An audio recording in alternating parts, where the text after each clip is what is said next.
قرآن کریم میں قدیم مصر کے بارے میں دی گئی معلومات بہت سے تاریخی حقائق کا انکشاف کرتی ہیں۔ یہ معلومات آج تک ہم سے پوشیدہ رہیں، مگر ان کی اصل حقیقت جب غیر مسلموں کے سامنے آئی تو ثابت ہو گیا کہ قرآن کریم کا ایک ایک لفظ حکمت کے ساتھ نازل کیا گیا ہے۔ نمبر 1، حامان۔ حامان ایک ایسا کردار ہے جس کا نام قرآن کریم میں فرعون کے نام کے ساتھ بیان کیا گیا ہے۔ قرآن کریم میں 6 مقامات پر حامان کا ذکر فرعون کے نزدیک ترین لوگوں میں کیا گیا ہے۔ حیران کن بات یہ ہے کہ حامان کا نام تورات کے ان حصوں میں جہاں حضرت موسیٰ علیہ السلام کا ذکر آتا ہے کہیں بھی موجود نہیں ہے، جبکہ عہد نامہ قدیم کے آخری ابواب میں حامان کا ذکر بائبل کے ایک بیبلونین بادشاہ کے مددگار کے طور پر آتا ہے، جس نے حضرت موسیٰ علیہ السلام کے تقریباً 1100 سال بعد بنی اسرائیل پر بہت ظلم ڈھائے۔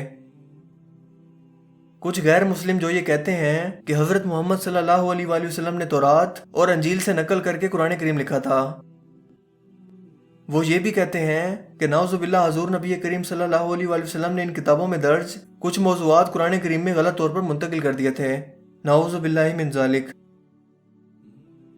ان دعووں کی نامعقولیت اور بےہودگی کا بھانڈا اس وقت پھوٹا جب قدیم مصری علاقائی تحریر ہائیروگلائفک الفابیٹ کو انسان 200 سال پہلے پڑھنے کے قابل ہوئے اور اسی میں حامان نام کے شخص کا ذکر دریافت ہوا۔ اس دریافت سے پہلے قدیم مصری تحریریں اور کتابوں کو پڑھا نہیں جا سکتا تھا، کیونکہ مصر کی یہ زبان صرف ایک علاماتی زبان تھی جو کئی زمانوں تک زندہ رہی۔ مگر دوسری اور تیسری صدی عیسوی میں عیسائیت اور دیگر ثقافتی اثرات کے باعث مصر نے اپنے پرانے عقائد کے ساتھ ساتھ ان تحریروں کو بھی ضائع کر دیا۔ تب یہ زبان بھی بھلا دی گئی اور کوئی بھی ایسا شخص موجود نہ رہا جو اسے سمجھ سکتا ہو۔ یہ صورتحال تقریباً 200 سال تک قائم رہی اور کوئی بھی اس زبان کو سمجھنے کے قابل نہ ہو سکا، مگر آخرکار 1799 میں اس کے راز سے پردہ اٹھا لیا گیا اور 196 قبل مسیح کے دور سے تعلق رکھنے والی ایک ٹیبلٹ جسے روزیٹا سٹون کہا جاتا ہے اس کی دریافت ہوئی۔ اس پر ایک ہی وقت میں 3 قسم کی تحریریں موجود تھیں۔ نمبر 1، یہی قدیم مصری ہیروگلائفک زبان جو کہ علاماتی یا تصویری ہے۔ نمبر 2، قدیم مصری سادہ علاقائی تحریری زبان۔ نمبر 3، گریک یا یونانی زبان۔ اس ٹیبلٹ پر موجود یونانی تحریر کی مدد سے انسان اس قدیم مصری زبان کو پڑھنے کے قابل ہو گیا، اور اس ٹیبلٹ پر موجود تحریر کا ترجمہ ایک فرانسیسی جین فغینکوئے شیمپولین نے مکمل کیا۔ لہٰذا کئی صدیوں پہلے وولی بٹ کی زبان اور اس زبان میں موجود لکھے گئے واقعات دنیا کے سامنے آئے، اور مصری تہذیب، مذہب اور ان کی سماجی زندگی کے متعلق معلومات کا خزانہ جمع ہو گیا۔ اس زبان کو سمجھ لینے کے بعد معلومات کا ایک اہم حصہ دستیاب ہوا اور پتہ چلا کہ حامان کا نام واقعی قدیم مصری تحریروں میں درج تھا۔ یہ نام ویانا کے ہوف میوزیم میں موجود ایک یادگار سے تعلق رکھتا ہے۔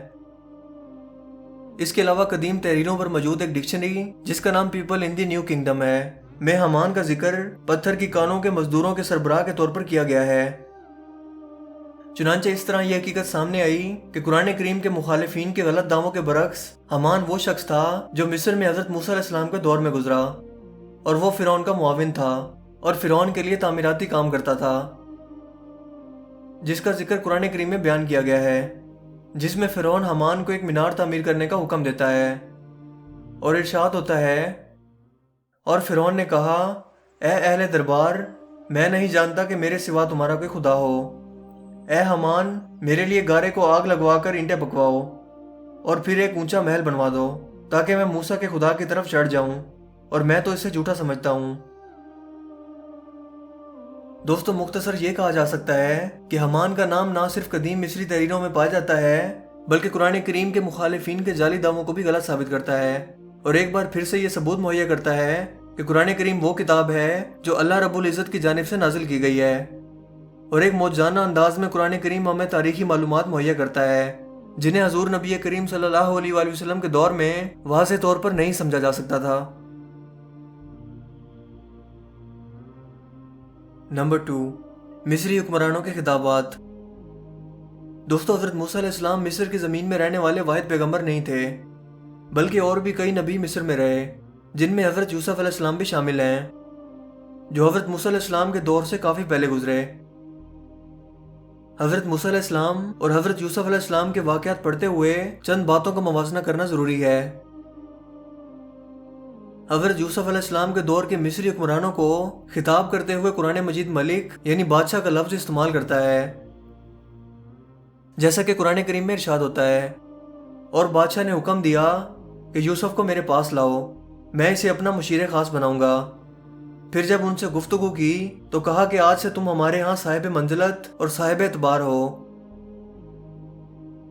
جبکہ حضرت یوسف علیہ السلام کے دور کے برعکس قرآن مجید میں حضرت موسیٰ علیہ السلام کے دور میں حکمران کے لیے ملک کے بجائے فرعون کا لقب استعمال کیا گیا ہے، جیسا کہ قرآن کریم میں ارشاد ہوتا ہے، اور ہم نے موسیٰ کو 9 کھلی نشانیاں دیں، تو بنی اسرائیل سے دریافت کر لو۔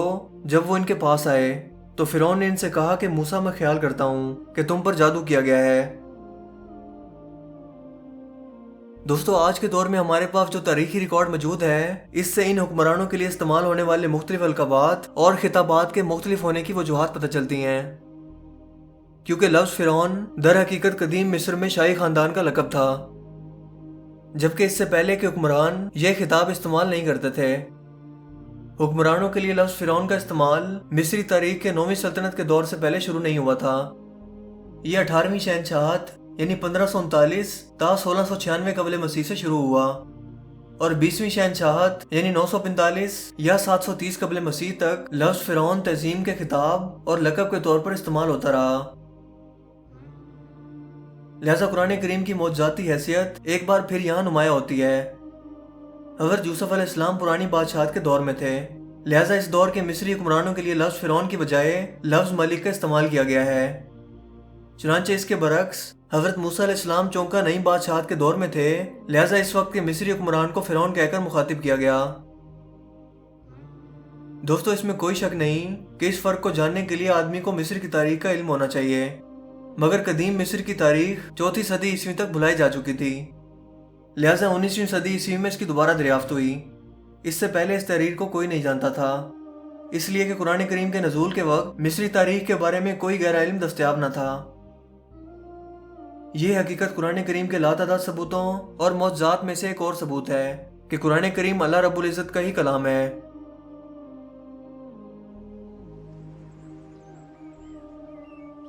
مجھے امید ہے کہ آج کی یہ ویڈیو آپ کے لیے کافی انفارمیٹیو ہوگی اور آپ کو پسند آئی ہوگی۔ اگر ویڈیو آپ کو اچھا لگا ہو تو اس ویڈیو کو لائک کیجئے اور دوستوں کے ساتھ بھی اس انفارمیشن کو ضرور شیئر کیجئے۔ مزید اس طرح کی ویڈیوز کے لیے آپ ہمارے چینل کو ضرور سبسکرائب کیجئے۔ چینل کو سبسکرائب کرنے کے بعد پاس موجود بیل کے آئیکن کو بھی ضرور کلک کیجئے تاکہ ہر نئی آنے والی ویڈیو کا نوٹیفیکیشن آپ کو سب سے پہلے مل سکے۔ میرا نام ہے حسیب شفقت اور آپ دیکھ رہے ہیں ہنسی ٹی وی۔